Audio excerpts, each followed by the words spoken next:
Profesor Javier López, ¿cuál debemos de interpretar como su portada dentro del fútbol, como entrenador? Yo creo que la definiría en dos palabras, ¿no? Pasión e intensidad. Pasión desde muy pequeñito, porque nací y crecí pegado a un campo de fútbol. Desde la ventana de mi habitación podía ver los entrenamientos, cuando había entrenamientos, los partidos. Me acuerdo de la Ferroviaria, me acuerdo de la Comercial, que son los equipos que entrenaban en el campo del Polvorín, que era un campo de tierra, muy feíto, pequeñito. Y cuando no había entrenamientos o había partidos, pues ahí bajábamos a jugar todos los vecinos, ¿no? Entonces, jugué miles de horas a lo que en algunos lugares llaman el potrero, en otros lugares el fútbol de la calle, con mis hermanos, con mis vecinos. Si hubiese nacido en otro contexto y no mirando a un campo de fútbol, seguramente mi pasión sería por otra actividad, ¿no? Pero durante 18 años abría la ventana y lo que veía debajo era un campo de fútbol, ¿no? Y lo que allí se vivía, partidos, entrenamientos, y era nuestra zona de juego. Era nuestra zona de juego. Date cuenta que cumplo 50 años en esa generación. ¿Qué actividad había para divertirse? Pues más que estar con tus vecinos. Y tener un campo de fútbol pegado a tu casa, que bajabas las escaleras y en 30 segundos le estabas pegando al balón, era un privilegio, un lujo, ¿no? Entonces, bueno, de ahí viene la pasión. Primero como jugador, luego me gustó mucho empezar a entrenar, ¿no? Y empecé a entrenar cuando tenía 14 años. Salí del colegio, lo que en mi país llaman el colegio, ¿no? Y pasé al instituto. Y me gustaba tanto el fútbol que volví al colegio y le dije estudié en un colegio marista, hermano marista, y le dije al directorio, no me puede dar la oportunidad de entrenar al equipo sub-13, porque a mí me gusta mucho el fútbol. ¿A qué edad? 13 años. Yo tenía 14 y ellos tenían 13. Wow. Entonces el hermano marista me dijo, Javier, tú fuiste el mejor jugador de fútbol que pasó por aquí, nos gustaba, tú siempre venías con una pelota pegada al pie, te vamos a dar la oportunidad, pero vas a ir acompañado del hermano marista Luis Conde, nunca me olvidaré. Él nos acompañaba porque él era el adulto, yo tenía 14 años y entrenaba el equipo de fútbol de salón, fútbol 5 del colegio. Entonces todos los fines de semana pues teníamos que... los equipos, muchos eran de la ciudad, pero también había algunos equipos a 50, 60 kilómetros y viajábamos y él era un poco el padre de todos nosotros, ¿no? Pero el que dirigía el equipo era yo, ¿no? El que entrenaba el equipo era yo. Y yo tenía 14 años. La gente decía, ¿quién es el entrenador y quiénes son los jugadores? ¿No? Porque era difícil distinguir, ¿no? Y desde ahí empecé a entrenar. La verdad que me gustó, me gustaba mucho. Luego ya pasé a entrenar equipos de fútbol 11. Mi primer club fue la Sociedad Gimnástica Comercial. Entrenaba el equipo sub-13 también. Ya era un equipo de fútbol 11, ya no era un equipo de salón. Yo ahí ya dejé de jugar. Era jugador de ese mismo club, categoría juvenil, igual ahí mismo veía pasar mucho la pelota yo era medio centro, ¿no? Empecé de delantero y luego me pusieron de medio centro. Y el entrenador era mucho de pelotazo directo, y yo tenía mucha calidad técnica, ¿no? Entonces yo giraba, pero el balón no pasaba por mis pies, ¿no? Y me aburrí y dije, no, dejo de jugar y me dedico a entrenar. Y ahí empezó mi experiencia como entrenador de fútbol 11, ¿no? Digamos que ese club era el segundo de la ciudad. Y le ganamos la liga al primero de la ciudad, que era el equipo que nos representa, ¿no? Que es el Club Deportivo Lugo. Entonces de ahí me contrata el Club Deportivo Lugo con 17 años para entrenar el equipo sub-6. Y ahí estuve 7 años, desde la sub-6 hasta la sub-19, que es lo que equivale un poquito a la reserva, ¿no? Y como el entrenador del primer equipo veía que tenía mucha inquietud yo por el fútbol, ya me estaba sacando mis títulos de entrenador y demás, me dijo un día, oye, quiero que seas mi auxiliar. Imagínate, yo tenía 21 años y era auxiliar técnico en segunda división en mi país, que es una liga fuertísima. Y ya desde 21 años pues tuve la oportunidad de relacionarme con los jugadores, con cuerpo médico, con los utilleros. Por supuesto, conocer el fútbol ya desde otro punto de vista, ¿no? Entrenar 6, 7 veces a la semana, doble sesión, bueno, pues todo lo que implica. Tenía un salario ya que para mi edad era un entrenador profesional, yo no me dedicaba a otra cosa. Trabajaba con el primer equipo y luego en la tarde trabajaba pues con la sub-14, ¿no? Con el equipo cadete. Y durante 4 años ahí estuve, como segundo entrenador. En nuestro grupo siempre estaba el Real Madrid B y tenía unos jugadores, wow, decías, wow. Totti, Javi Guerrero, futbolistas que luego jugaron en primera división, Mista, que llegó a quedar campeón de goleo con el Valencia. A todos esos jugadores hubo que preparar el partido para defender a esas bestias, ¿no? Que 2 o 3 años después estaban en el Real Madrid en primera división o estaban repartidos por equipos de primera división en España, ¿no? En algún momento tuve la oportunidad incluso de dirigir ese equipo cuando hubo algún cambio de técnico. Bueno, siempre esa pasión y siempre esa intensidad por lo que es el fútbol, ¿no? Iba a preguntar, a los 14 años dirigir un equipo de sala de 13, ¿con qué libro? ¿Con qué cuaderno? ¿Qué los ponías a hacer? Pues yo siempre me acuerdo que cuando era niño el colegio me quedaba como a 10, 15 minutos de mi casa. Y yo siempre recuerdo que era el primero en llegar al colegio. Y siempre, yo no iba caminando al colegio, yo iba conduciendo la pelota al colegio. Y cuando había que pasar una calle, la pisaba, esperaba que pasara el coche y me ponía, yo no iba caminando, yo iba conduciendo la pelota. Entonces yo llegaba al colegio, abrían la puerta del colegio y era siempre el primero en llegar. Y entonces empezaba a llegar un compañero, jugábamos 1 a 1, empezaban a llegar otros 2 a 2. 3 a 3, 5 a 5. Entonces yo como empecé a entrenar, siempre relacionando el entrenamiento con el balón. Porque yo, repito, no caminaba, yo conducía el balón.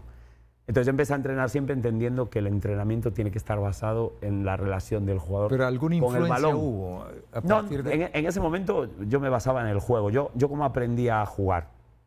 Esto lo evalúas después, cuando ya eres adulto, empiezas a estudiar para ser entrenador y dices, oye, ¿tú cómo aprendiste a jugar? Yo era el mejor jugador de mi ciudad hasta los 15 años. Tampoco es una ciudad muy grande, 100.000 habitantes. No lo digo yo, lo decía la gente. Incluso yo era sub-11 y jugaba en la sub-13 y era el máximo goleador del torneo. Era sub-13 y jugaba en la sub-15 y era el máximo goleador del torneo. Siempre iba 1 o 2 años por delante de mi edad. Y siempre... ¿Cómo aprendí a jugar yo? Con esos minijuegos que hacíamos en el campo de entrenamiento, ¿no? Yo aprendí a jugar en la calle, en ese campo de fútbol, donde nos reuníamos los vecinos, ¿no? Y era un fútbol muy bonito porque yo tengo 4 hermanos y los 4 bajábamos a jugar. Y de repente ibas a controlar la pelota y te venía uno que tiene 6 años más que tú a quitártela. Y de repente venía mi hermana, que tiene 4 años menos, ¿no? Entonces, esa variabilidad... Ese jugar siempre a través, o aprender a jugar a través del juego, yo siempre lo tuve claro, ¿no? Entonces, siempre el entrenamiento, mi manual fue el fútbol de la calle. Ese fue el primer manual que yo tuve, ¿no? El basar el entrenamiento en la relación con el balón y el basar el entrenamiento de ese equipo de fútbol de salón en la relación con el juego. Porque eso es lo que yo aprendí en primera persona y eso es lo que yo disfrutaba también, porque claro, ponerme a correr, a hacer diagonal. Luego... yo empecé a jugar y te incorporas a la academia, ¿no? A la más cercana, a la de tu barrio. Y yo decía, hostia, esto no tiene nada que ver con lo que yo hago cuando estoy libre, ¿no? Cuando somos libres bajamos a jugar y jugamos. Pero allí no, saltar, correr, hacer diagonales. El ejercicio favorito de nuestro entrenador era correr la diagonal al 90% y el ancho del campo al 40%. Y yo decía, joder, qué aburrido. ¿De qué se hablaba en España por esa época en el fútbol? Los medios, ¿qué transmitían? Bueno, pues, para capturar un poquito las ideas, y me imagino. Bueno, a ver, no existían redes sociales. Sí, ¿era o tele o periódico, prensa o revista? Era prensa o televisión en blanco y negro, o radio. Entonces, ¿de qué se hablaba? Primera división, Madrid-Barcelona, y nada más. ¿Qué? Schuster... Laudrup, Sanchís, sí. Pues toda esa gente. La Quinta del Buitre, el Buitre y todo el Milán de Arrigo Sacchi, pues todo eso, ¿no? O sea, esa es la época que a mí me tocó, ¿no? Vivir como espectador. Primero en blanco y negro, porque yo el primer televisor que teníamos en mi casa era en blanco y negro. ¿Hablamos de qué época, de qué edad? Yo tengo 50 años, pues imagínate. 85. Del 75. ¿Eres del 75? Yo soy del 75. O sea que por ahí, por el 82, era un chico de 8 años. Sí, cuando fue el mundial. Sí. Me acuerdo que mi papá me regaló el traje de la selección española, las botas. Sí. ¿Recuerdas ese partido contra Honduras? No lo recuerdo, la verdad. No. Pero sí recuerdo Pero, la foto de verme a mí con una pelota así pisada. La tengo ahí y con el traje de la selección española. La de López Ufarte bueno, estaba esa generación de la Real Sociedad. Sí, correcto, que había mucho jugador vasco de la Real Sociedad. Había mucho... Zubizarreta, sí. No, Arconada. Arconada, correcto, Arconada. Zubizarreta fue después. Fue después. Correcto. Esas historias de esa época, de ese fútbol, capturan la atención de un chico de 8 o 10 años. Correcto, O sea, sí. ¿quieres ser como Sí, él? yo era mucho fútbol, es decir, yo había un partido en la tele, ¿cuál era el equipo? de aquellas era un partido, no había más, no es como ahora, que tú ahora te sientas en tu casa, Sí, pones el todos a kit distintos digital horarios, sí. y te puedes tirar todo el fin de semana viendo. Sí, porque no se montan los horarios De también. aquellas, además, el fútbol era siempre el domingo a la misma hora, es decir, y jugaban Sí. todos los equipos a la misma hora. Claro. Y te ponían pues el partido del Madrid o el del Barça. Yo le iba al Madrid, yo siempre he sido madridista. Siempre en España el Lugo es el representativo de la ciudad. Hay Correcto. Hay una Correcto, filialidad ahí. eso es lo que suelen tener el 90% de personas, a no ser que seas de Madrid o de Barcelona. Si eres de Madrid o de Barcelona, Claro, es bueno, único, en es Madrid único. está un poquito, entre comillas, dividido. Por el Hay un Atlético. porcentaje muy alto del Madrid, hay un porcentaje un poquito menor del Atleti. Luego hay los que dicen, no, yo soy del Getafe. O del Rayo Vallecano, ¿no? O del Leganés. Sí. Y no le voy al Madrid, y no le voy a ninguno más. Pero luego, fuera de lo que es la Comunidad de Madrid, o fuera de lo que es Barcelona, porque en Barcelona también, o le vas al Barcelona o le vas al Español. Y no le vas a ninguno más. Pero fuera de lo que es Cataluña y Madrid, todo el mundo tiene un primer equipo, que puede ser Madrid-Barça o Atlético de Madrid, y después todo el mundo tiene un segundo equipo, que es el de su ciudad. También en el País Vasco son muy suyos, es decir, tienen su Sí, el equipo, Athletic. la Real, el Atlético de Bilbao, y incluso en cada equipos no tan conocidos, ¿no? Son muy de ese equipo y ya está. O sea, y no, eso de tener dos equipos, no. Yo le voy al Real Unión y le voy al Real Unión, no le voy a ninguno más. Ya. ¿Y a qué edad dijiste, quiero ser entrenador y quiero ser entrenador Mira, yo empecé, de un alcance profesional? Yo la verdad que tuve suerte porque en España, como en otros países, para poder ser entrenador tienes que encadenar los cursos. Y mi primer curso lo pude hacer a los 17 años con un permiso especial, porque yo ya era entrenador en el Lugo. Entonces el Lugo pidió que por favor me dejasen entrar en el curso nivel 0, el básico de todo, porque yo era entrenador del club. Y ejercieron un poquito de presión para que yo entrase, porque por edad no podía entrar. Me quedaban unos días, yo nací el 29 de agosto y el curso empezaba el 1 de agosto, para cumplir los 18. Entonces dije, joder, déjenlo entrar, que cuando termine el curso ya tiene los 18 años. Tampoco es tan grave, ¿no? Y me dejaron entrar y empecé el nivel 0. Entonces yo con 18 ya tenía el nivel 0. Luego al año siguiente salió el nivel 1, que le llamaban de aquellas regional. Luego el nivel 2 al año siguiente, que ya le llamaban nacional. Y luego ya el nivel 3, UEFA Pro, como ustedes lo quieran llamar en la actualidad. Yo con 22 años ya podía dirigir un equipo de primera división. 22. Sí, fui el entrenador más joven de mi país en poder dirigir un equipo de primera división. Y además estoy muy orgulloso porque antes de poder hacer ese último curso, la federación detectó que había demasiados entrenadores. Entonces, ese último curso decidieron hacer un selectivo. No todo el mundo lo podía hacer. Antes todo el mundo lo podía hacer. Si tenías los niveles anteriores, tú podías entrar y seguir. La federación dijo, no, hay demasiados entrenadores en España ya con el nivel 3, ¿no? Que le llamaban de aquellas. Entonces se inventaron un selectivo durísimo, durísimo, con una serie de baremos, una serie de plazas. Si habías sido futbolista profesional, tenías un montón de puntos, y luego había 5 exámenes, 5 asignaturas diferentes. Y te evaluaban por el baremo de puntuación de si habías sido entrenador, habías sido jugador. Yo tenía 0 puntos, 0 puntos. Y luego te evaluaban, tenías que aprobar los 5 exámenes, si suspendías uno estabas fuera. Y luego los exámenes te valían 50 puntos. Y otros 50 puntos te valía tu trayectoria como entrenador o tu trayectoria como jugador, dependiendo de si habías jugado regional, nacional.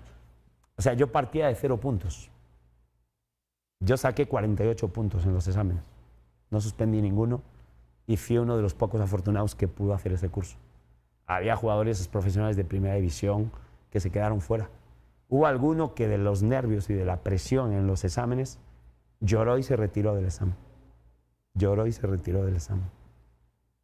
Porque nunca nos habían obligado a provocar ese filtro. Yo no, yo llegué, estudié, dije, mira, mi única posibilidad es impecable en los 5 exámenes, impecable. Y fui impecable, la verdad, en los 5 exámenes. Javier, a esa edad, en ese momento, de descubrir ya licenciarte de entrenador, ¿cuál era el desafío para un técnico joven Bueno, el en primer ese desafío... momento? ¿Qué era?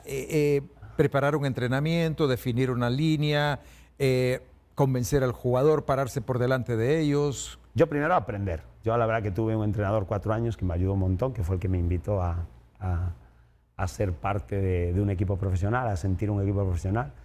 Y bueno, hay que escuchar, ¿no? Escuchar a los jugadores, escuchar al entrenador. Me tenía mucha confianza. Él, por ejemplo, había una sesión de entrenamiento que por su trabajo no la podía realizar y yo tenía que ponerme al frente del grupo y dirigirla, ¿no? Y a mí eso me dio mucha confianza, el que él me dijera, Javi, él no me decía, tienes que hacer esto. Él me decía, ahí tienes, esa es tu sesión, conoces el juego que queremos hacer, conoces el equipo al que vamos a enfrentar. Y a mí eso me dio una confianza tremenda, porque no venía y me decía, mira, aquí tienes el papelito. ¿Qué recuerdas de esa etapa? Recuerdo eso a mí me dio una confianza brutal, de que una persona te diga, mira... Había jugadores mayores que tú. No, claro, imagínate, todos eran mayores que yo, salvo algún juvenil o algún chico sub-20 que tenía. De aquella era obligatorio tener 6 sub-23. Las plantillas eran de 22 jugadores. 6 eran sub-23 y el resto eran ya pues mayores. Entonces, bueno, sí había algún jugador de mi edad y el resto, o menor incluso, pero la gran mayoría eran mayores que yo, ¿no? Y no había ningún problema, es decir, yo la relación con ellos siempre fue correcta, adecuada, me respetaban, los respetaba y sobre todo aprendías. Estabas todo constantemente monitoreando, viendo, escuchando. La verdad que es una experiencia muy bonita, viajé por toda España. Me acuerdo que una vez tuvimos que ir a jugarnos el pase del playoff para poder subir con el Madrid, con el filial del Madrid, ir a la Ciudad Deportiva Real Madrid cuando estaba en la Castellana y jugarte ahí un partido a vida o muerte después de 10 meses. Lastimosamente lo perdimos. El regreso veníamos todos llorando al autobús. No, la verdad que son recuerdos imborrables. Debut en Liga para Javier López desde el calentamiento con sus dirigidos. Llegaba el momento de salir a la cancha. Saludo para toda la prensa. Mucha camaradería por parte del español que posaba también para la foto. Luego el saludo con Pablo Hernán Lavallén. No le bastó con saludar al director técnico rival, sino que saludó a toda la banca verdolaga. Después pedía explicaciones de por qué la demora en el inicio del partido. Ahora sí, comenzaban las acciones del encuentro y desde los primeros minutos ya habían cosas que no le gustaba por parte de su equipo. Indicaciones, intensidad en lo que transmitía el técnico español. Cada vez que su equipo tenía la pelota, el grito era sube, sube. Se quería ya meter a la cancha y correr junto a sus futbolistas. Sube, sube. Era el grito del español que comenzaba a reclamar también las decisiones arbitrales. Llegaba el momento donde Selvin Brown se le acercaba y le decía, profe, todo bien, pero está casi dentro del terreno de juego. Aprovechaba este llamado de atención para tomar agua, López, y seguir con la intensidad que se le caracteriza. Aplauso también para sus jugadores que estaban cerca de abrir el marcador. Apriétalo, apriétalo, gritaba López. Sigue, sigue. A por él, a por él. El gesto de disgusto por parte de Javier López, que después reclamaba también al árbitro. El vamos, vamos, porque Motagua, a pesar de que perdía el partido, se metía con el gol de Jonathan Núñez. Nos vamos ahora a acciones del segundo tiempo. La intensidad, la presión no se negocia en el equipo de Javier. Llegaba el 3-3 por parte de las Águilas.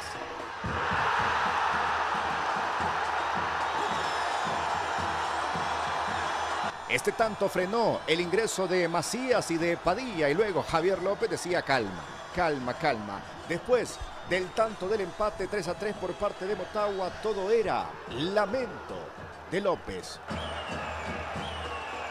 Una y otra vez.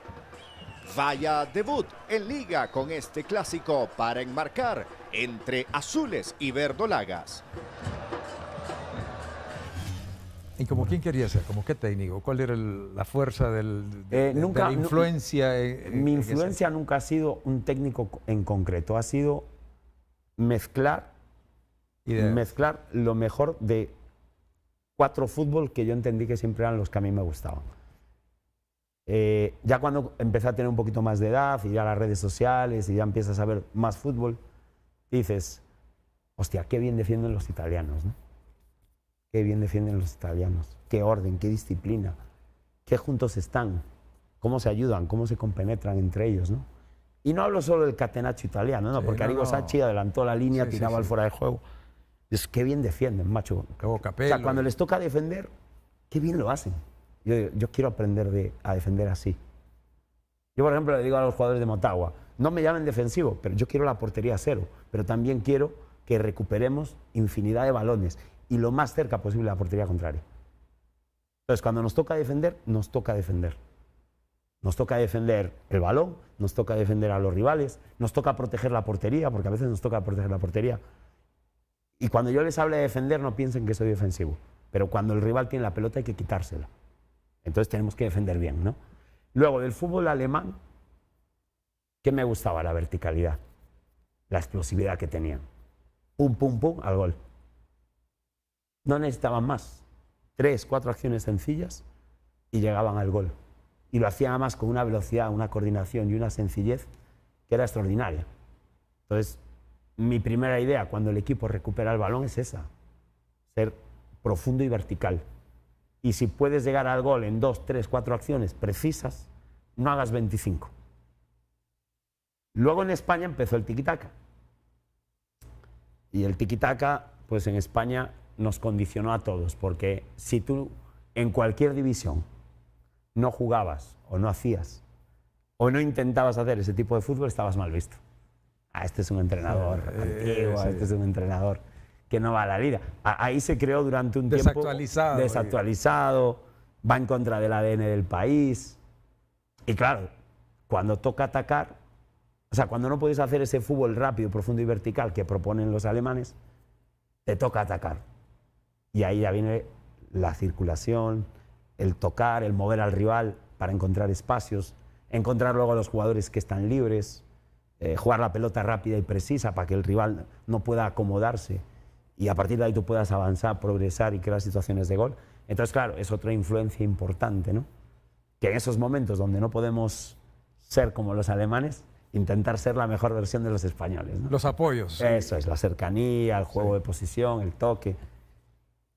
Y luego siempre me gustó lo que acompañaba al toque, ¿no? Que es la presión tras pérdida, es decir, que son dos cosas que van un poco unidas de la mano.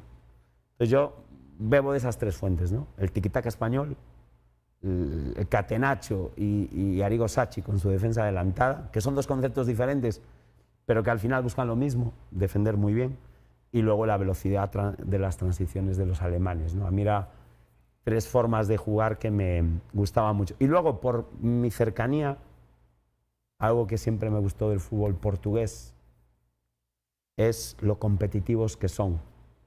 Ellos tienen menos medios que los demás, pero no se sienten menos que los demás.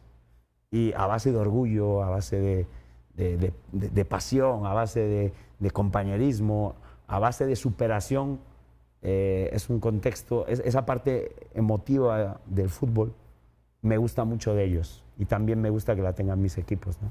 Que no se den por vencidos, el reto, el superar dificultades.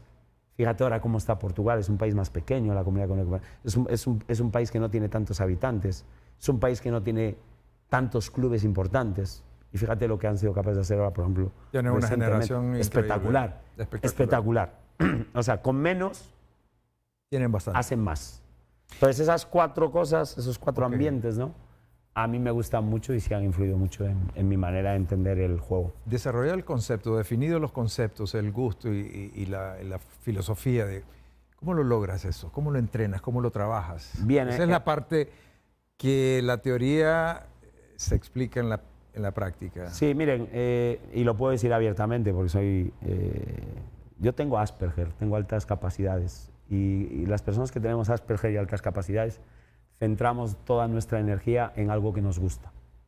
A mí me gusta el fútbol. Entonces, en eso, en lo que es el fútbol y el estudio del fútbol y en la creación de las formas para poder llegar a desarrollar estas ideas, pues mi cerebro distingue muy bien las cosas y va muy rápido y crea cosas muy rápidas, ¿no? Entonces he creado un modelo de entrenamiento que se llama la metodología táctico-cognitiva que ayuda a que toda esa idea que uno tiene y que es literatura se pueda transformar en ejercicios, en contenidos, en contextos, ¿no? Entonces somos personas que crean un hiperfoco en algo en concreto y ese algo concreto en mi caso es el fútbol, ¿no? Pero las partículas, yo voy al detalle, yo entiendo el detalle del juego desde el individuo, desde las sociedades entre individuos, desde la integración entre líneas, desde la conexión entre todos los jugadores. Entonces, ese hiperfoco que genera este espectro que uno tiene, lo hace ir al detalle máximo, tanto en lo que es el juego y el análisis del juego, como en lo que es la construcción de los contenidos de entrenamiento, ¿no? Entonces eso, unido a esa pasión, unido a esa intensidad, pues es lo que me caracteriza a mi modelo de entrenamiento. Y la percepción del jugador de ese detalle. A mí me ayuda, Pero percibes cuando yo percibo está costando que se afinque bien la idea. Sí, porque nosotros tenemos unas capacidades cognitivas de nivel superior, por encima por el propio espectro, vemos y escuchamos lo que otros no ven, los detalles. Yo miro a un jugador y ya sé cómo se siente. Están hablando allí y usted no escucharía, pero mi oído sí escucha. Uno de mis retos, la verdad lo tengo que decir, es soportar el ambiente de un estadio. Es una de las cosas que vengo a buscar en Honduras. 40.000, 30.000 personas gritando en un estadio a máximo y que tenga la capacidad de soportarlo. Y la tengo. La verdad estoy orgulloso porque mi hija, que tiene el mismo con 7 años, se tiene que poner los auriculares y no aguanta ni 100 personas. Yo soy capaz ya de estar en un estadio con 100.000, con 120.000 personas en España y aguantar y soportar ese nivel de audición, ¿no? que para otros es normal, pero que para nosotros es superlativo, ¿no? Interesante porque me tiene imaginándome cosas, por ejemplo, esa capacidad de percepción entonces que puedes tener. Un partido, ¿a qué horas lo identificas? Lo suelo identificar bastante pronto por la capacidad por ir al detalle que tenemos. E incluso te ayuda a anticipar las respuestas. Por ejemplo, tenemos un presidente en el club de Atala que yo siempre digo que me encanta, ¿no? Porque cuando nos reunimos con él y le gusta tanto el fútbol, el otro día me pregunta, oye, usted sabe que esa prisa cuando queda un ratito y va perdiendo, Kendall Watson se va al ataque, ¿usted qué va a hacer? Y yo le digo, no, pues yo voy a poner a esa casa y línea de 5. Porque yo eso ya lo tengo anticipado, ¿no? ¿Qué pasa si Mora sube por la banda y Serrano en los últimos minutos no es capaz de seguirlo? Porque Serrano va para adelante, va para abajo, y eso es un esfuerzo brutal. No se preocupe, vamos a poner un doble lateral y pongo a Santa María para que cubra esos ascensos. Entonces, nos ayuda a anticipar, ¿no? Anticipamos muchas situaciones, percibimos las cosas que pueden suceder y tratamos de anticiparlas, ¿no? Entonces eso, en un contexto difícil, ¿no? En el que hemos llegado, porque hemos llegado con la temporada en curso. Esas cosas con una pretemporada, nosotros anticiparíamos muchas cosas de las que luego suceden en el juego, ¿no? Y nos ayudaría a estar más y mejor preparado para las mismas, ¿no? El espectro del que me hablas está bien identificado para sacarle la ventaja yo sí, yo lo tengo bien educado. Es decir, hubo épocas de mi vida donde me costó, porque una de las dificultades que genera el espectro es las relaciones sociales. O poder hablar de otras cosas que no sean el fútbol. ¿Esa es una limitante? Era una limitante, pero yo he trabajado en ella. Es decir, a mí a día de hoy esta entrevista sería imposible hacerla hace 20 años. Mire, yo le confieso que cuando me nombraron entrenador del Club Deportivo Lugo, porque cesaron al técnico y yo era el técnico de la casa, yo tuve que preparar una semana de entrenamiento con 21 años. A mí el entrenamiento me daba exactamente igual. Me veía con confianza, con seguridad. Pero a mí, saber que cuando terminase el partido, 20 cámaras me iban a estar enfocando y me iban a estar entrevistando. Te ponía un poco inquieto. No dormí ¿no? toda la semana. ¿Te Bajé molestaba? 7 kilos esa semana. ¿Te Porque molestaba? no me molestaba, pero me costaba. Esa parte sí me preocupaba. Y, hostia, ¿Generar mucha atención es un problema? a día de hoy, ¿Atraer la atención? a día de hoy ninguno. Por eso digo que yo Has superado todos los desafíos del claro, espectro. una vez que sabes y reconoces lo que tienes y dices, bueno, me va a ayudar en esto, en esto me perjudica, pero sobre esto yo voy a trabajar.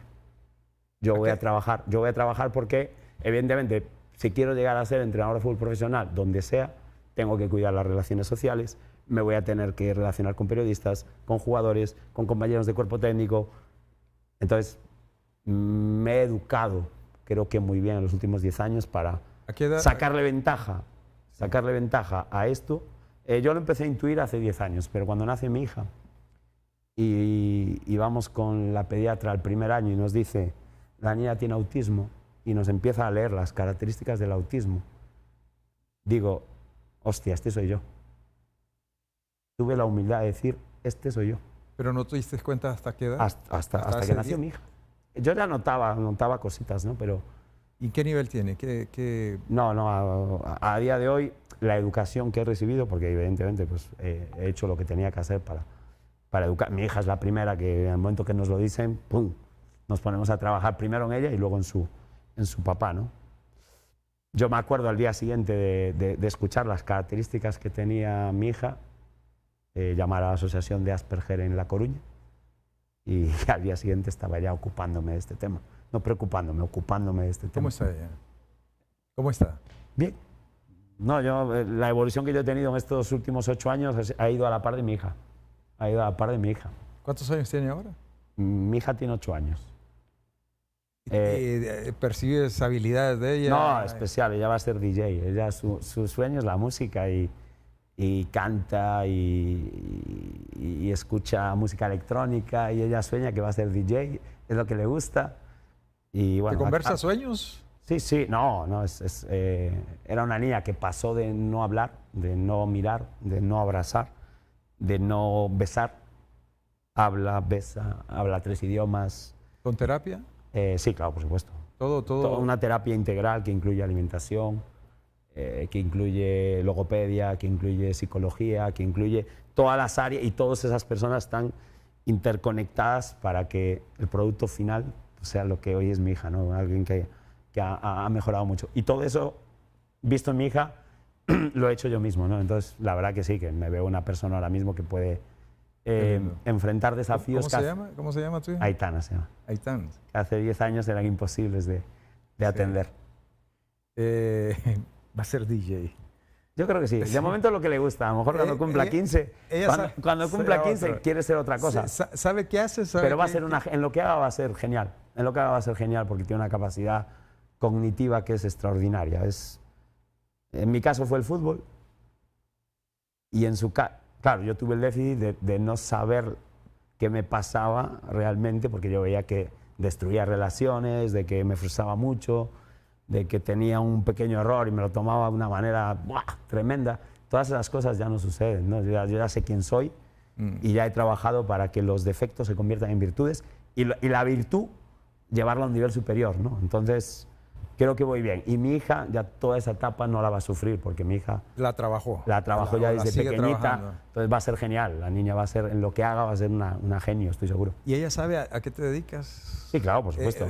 Pero lo vive, lo siente. Sí, lo vive. Ella va al estadio, se pone sus auriculares porque evidentemente son auriculares de ruido cero, es decir, escucha la música de la tableta. ¿Está contigo acá ahora? No, va a venir en 10, 15 días. Si Dios quiere, a partir del día 15 aquí se incorporan conmigo. Y aparte que están muy apegadas, las niñas siempre están muy apegadas al padre, ¿no? Sí. Y le va a gustar estar aquí, le gusta el fútbol, va al estadio. No sé si soportará un Olimpia Motagua porque el ambiente, el ruido, yo creo que va a ser excesivo. Pero seguro que algún partido de nivel intermedio de público, seguro que viene y si no lo ven directo, lo ves de la casa y lo disfruta un montón y llega y me da mi abrazo y se pone su playera. Ya lo primero que me pidió es su playera con su nombre a la espalda, porque ella ya es azul. Siento que tienes mucha información y ansiedad por vivir cosas que sabes que existen acá en la liga. Sí, no, es que eso, ¿no? la verdad... la rivalidad con Olimpia, los clásicos... Sí, no, es que, a ver, yo te voy a decir una cosa. Yo el día que vine a jugar aquí con Antigua contra Olimpia, aluciné. No voy a comparar en lo negativo, pero sí la experiencia. Sí. Aterrizas en el aeropuerto en Honduras para jugar contra Olimpia, el seguimiento de los periodistas, la pasión con lo que lo vivan. Aterrizas en Costa Rica, no hay nadie en el aeropuerto. No lo digo ni como bueno ni como malo. Digo, o sea, dos contextos, es una característica. Por eso digo, dos contextos diferentes. Yo siempre digo que las cosas no se pueden comparar. Son diferentes y es imposible comparar. No puedes comparar cosas que son diferentes. Entonces dices, hostia. Dos, llegas al Cheratuclés, ves el pasto y dices, wow. Que ahí en el Saprissa pues está igual, en la Alajuela igual, ¿no? En este sentido estamos parejitos. Sí. Rueda de prensa del día -1 en Honduras. 40 periodistas, 30 cámaras. En Costa Rica, nadie. El periodista que me hacía las preguntas era guatemalteco y había una cámara que luego compartía el video con todos los canales, ¿no? Otra forma de organizarse, ¿no? Repito, ni mejor ni peor. Y vas viendo contextos diferentes, ¿no? Yo digo, hostia. Luego ves lo de la porra del Olimpia. Todo el partido, animando a su equipo desde el 0 al 96, así como hace la nuestra el otro día, todo el partido. Luego sí, al final los silbidos, esto y aquello, lo normal.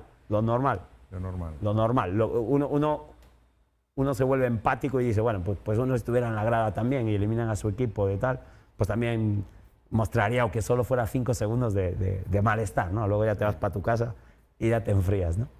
Entonces, nada, fue muy bonito, la verdad, ese ambiente, esa pasión. ¿Sientes que la pasión es fuerte? Sí, es muy fuerte aquí.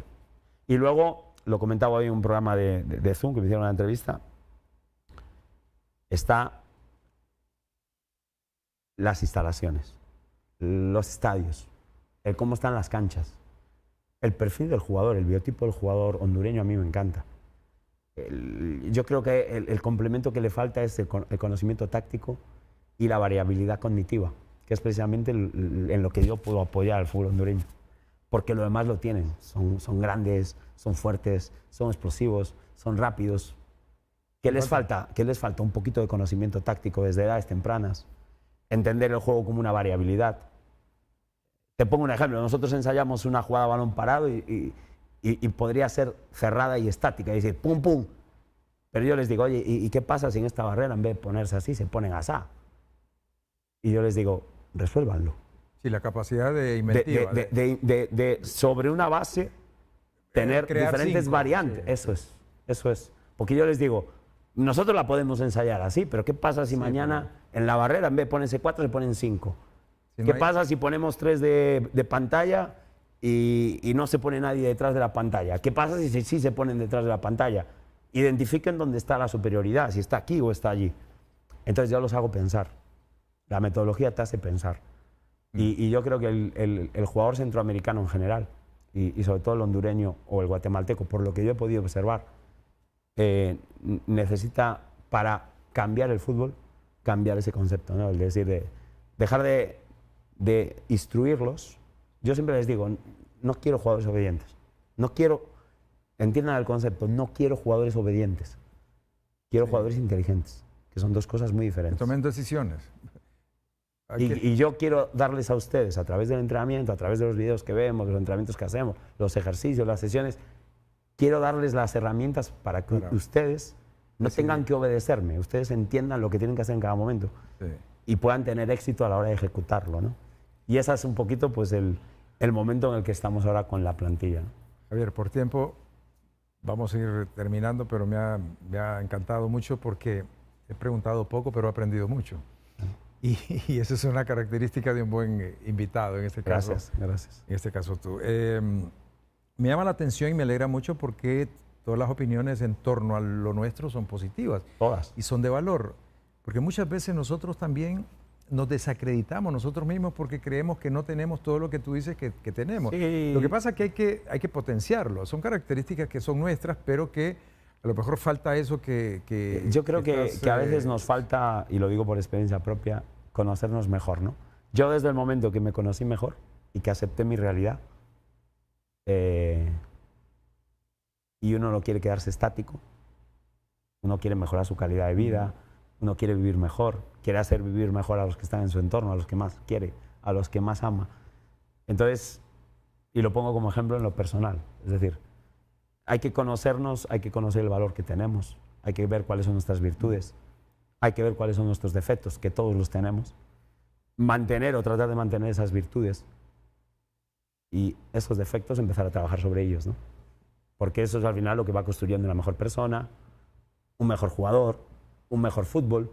La liga tendrá que analizar y decir, bueno, pues ¿qué estamos haciendo bien? Conozcámonos primero, ¿qué estamos haciendo bien?